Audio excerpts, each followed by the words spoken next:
আসসালামু আলাইকুম ওয়া রাহমাতুল্লাহ। যাদের সন্তান অবাধ্য, কথা শুনে না, মা বাবাকে মানে না, ভুল পথে চলে, মা বাবার নাফরমানি করে, অথবা কারো স্ত্রী যদি স্বামীর সাথে ঝগড়া করে, স্বামীর অবাধ্য হয়, অথবা কারো স্বামী যদি স্ত্রীর সাথে দুর্ব্যবহার করে, বদমেজাজ হয়, তাহলে তাদের জন্য আজকের এই ওয়াজিফাটি, এটি আল্লাহ তাআলার একটি বরকতময় নামের ওয়াজিফা, অনেক কার্যকারী একটি ওয়াজিফা, আল্লাহ পাকের একটি নাম ইয়া ওয়াদুদু। ওয়াজিফাটি কিভাবে করবেন?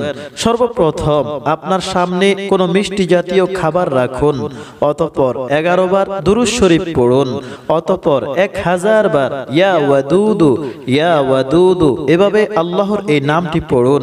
শেষে আবার 11 বার দুরূদ শরীফ পড়ুন, অতঃপর সেই মিষ্টি জাতীয় খাবারে ফুঁক দিন, অতঃপর উহা আপনার সাইডে রেখে দিন, অতঃপর 2 রাকাত নফল নামাজ পড়ে সফলতার জন্য, আপনার কামিয়াবির জন্য দোয়া করুন, অতঃপর সুযোগ বুঝে সেই মিষ্টি জাতীয় খাবার তাকে খাওয়ান।